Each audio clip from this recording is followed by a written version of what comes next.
begin this bulletin with a big breaking news coming in related to the law college gang rape case in Kolkata.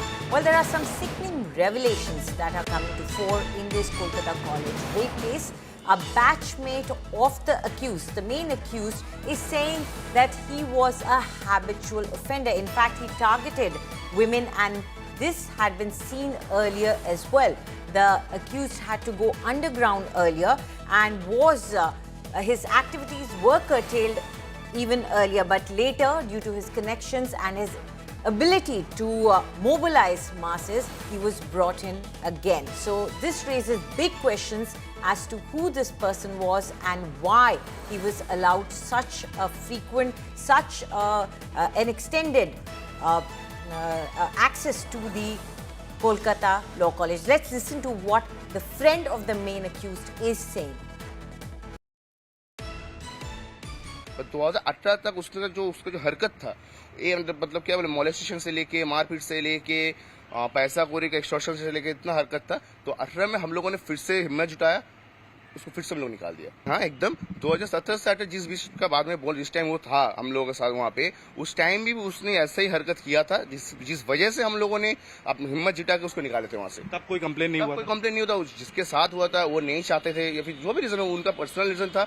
But वो जो घटना किया था, आज जैसा सुनने को आ रहा है कि इस विक्टिम की वीडियो करके रखी है, उस टाइम भी उसने उस विक्टिम की वीडियो की थी, जो सबको पता है ये चीज। कभी कॉलेज अध्यक्ष के तरफ से कभी इस चीज को के खिलाफ आवाज नहीं उठाया गया? जरूर आवाज उठाया गया था कॉलेज की तरफ से। कॉलेज ने बहुत बार उसको लेके गवर्निंग बॉडी का मीटिंग हुआ था। गवर्निंग बॉडी ने उसको बोल दिया था लास्ट टाइम में, जब 2019 का बाद में, बोलो तुमसे पढ़ाई करोगे, नहीं तो अदरवाइज तुमको सस्पेंड कर दिया जाएगा। पहले तो ये बताइए कि मनोजीत को आप किस तरीके से जानते थे, कितने सालों से जानते थे और कितना करीबी रिश्ता रहा शुरुआत में आप? मनोजीत 2012 में कॉलेज में एडमिशन लिया, जब मैंने भी एडमिशन लिया था, उसी टाइम उसके साथ मेरा पहला मुलाकात वहीं पे हुआ था। तब से वहीं से उसके साथ दोस्ती था। 2013 में एक अटेम्प्ट मर्डर केस में, कालीघाट केस में उसका नाम पे केस रजिस्टर्ड हुआ था। उसके बाद से 2013, 14, 15 तक कोई उसके साथ दोस्ती यारी, कोई कनेक्शंस, कॉन्टेक्ट कुछ नहीं था हम लोगों का, किसी का भी। उस टाइम पे कॉलेज में जो भी स्टूडेंट्स थे, जो भी सीनियर्स थे, किसी का नहीं था। फिर 2016 में उसको सुनने में आया था कि 16 में वो फिर से कलकत्ता वापस आ गया है, कहीं से भी कोई सेटलमेंट हो चुका था। फिर 2017 में वो कॉलेज में आना चाहा, यूनियन में ज्वाइन करना चाहा। तो हम लोग जो थे, हमारे सीनियर्स भी जो थे, तो हम लोगों ने कह दिया था, नहीं भाई तुम्हारे नाम जब क्रिमिनल केस है, हम लोग नहीं अलाउ करें, तुम आओ कॉलेज में पढ़ना है, तुमको पढ़ो, तुमको एग्जाम दो उसमें। Now, for more on this, let's cut across to India Today's Tapas Gupta.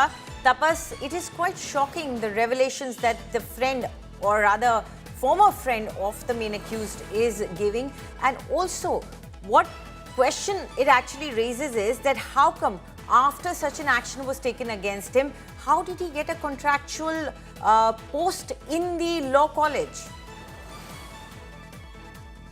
Well, yes, absolutely, Anjali, because the history narrates itself, and from 2012 onward, the kind of incident that have happened in that very law college, and the way the prime accused Manojit was involved into it, it clearly states that he was an habitual offender. But despite knowing everything, there were only cautions which were issued to Manojit, but no concrete steps were taken.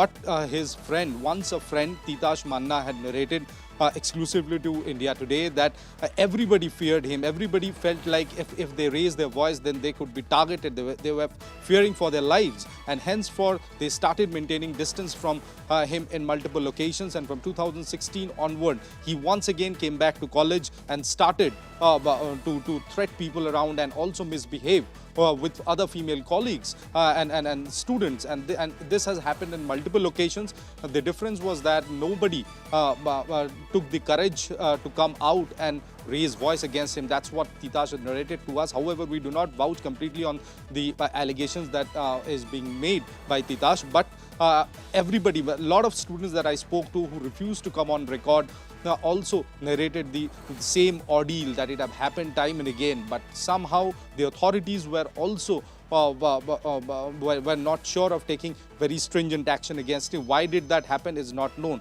The party had maintained distance from him from 2016-17. Multiple warnings were issued to him. He was not allowed to be a part of the union room. So party was also not endorsing the kind of activities that he had involved himself in since last several years. But why no action was taken is the larger question that remains unanswered. The authorities say that the governing body meeting happened. They had issued warnings to him. His friends narrating that warnings were issued to him. But why was he not Right. stopped? On the first place, he was given a contractual post in the college. Why did that happen? These questions remains unanswered, and we need to connect these dots where we can understand whether there Right, is Tapas. any influential link that he has for which he escaped all those nefarious activities that he did, and then finally. Absolutely, Tapas. These are the things that need to be investigated by the police as to why, despite some earlier allegations, and we make it clear that these are allegations made by the former batchmate of the main accused. So India Today cannot vouch for them, but clearly raises some questions.